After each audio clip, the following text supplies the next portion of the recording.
Hi, my name is Laura Morrow. I am the president of the Circle K Paulding we have here for both KSU and GHC Paulding.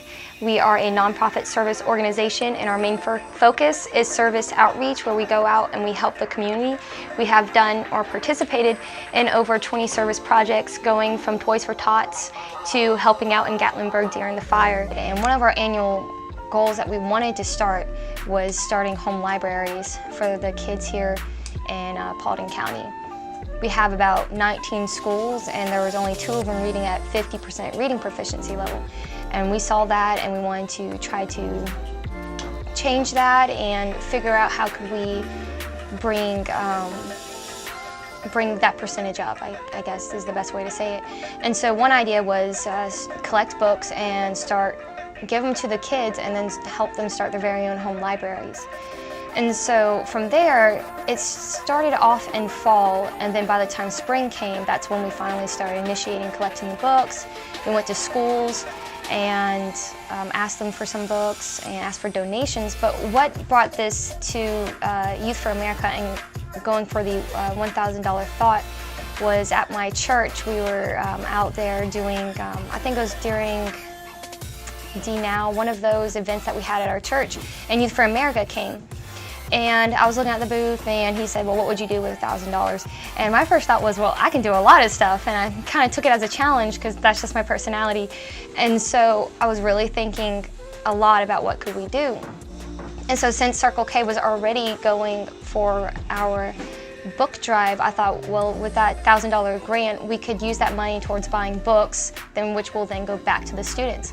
So with that process, I had to learn how to make a video, edit it, and then send it out and advertise it. And it was actually a lot of work.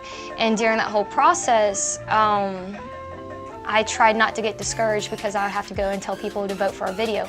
And that was the hardest part, because as I'm watching the competitors, and as they're getting all these likes and shares and everything like that, we were very stagnant. And so I'd walk up to strangers and be like, hey, I don't know you, but please vote for our video, because this could go towards a great cause.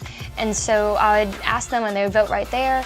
And it increased our numbers a lot. And just during that whole process, we didn't win, but we still were able to get, I believe it was $250 that was donated through Youth of America towards our cause as well. And from there, we used that money, and we didn't have to use, we didn't use all of it. We used, I think, about 100 of it, and then we saved the rest for this year, because we're going to continue this process of collecting books, and each year we're going to collect them and then donate them towards the school. And so even with that amount of money, we were able to get around 1,000 books. And we went to Bagby Elementary, and we were there for a couple of days and passed out the books. And these kids, they walked up to us and they're like, is this mine? Like, can I take this home with me?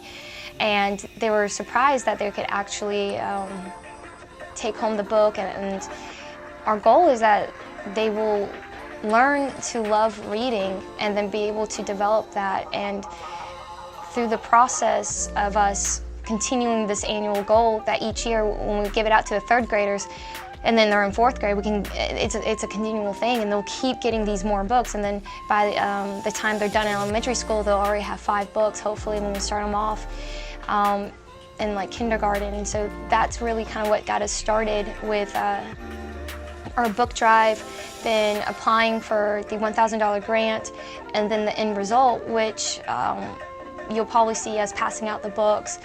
And it was just, the whole process in itself was such a beautiful thing. And we still, at the end, we have about maybe 400 or 500 books still.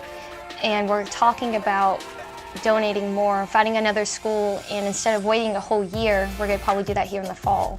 And so do one maybe this fall, and then just try it again in the spring, depending on how many books we actually collect. So it could turn into something that's every semester instead of just once a year thing. And so that's really the whole process behind that, and it was really fun, and I loved it. So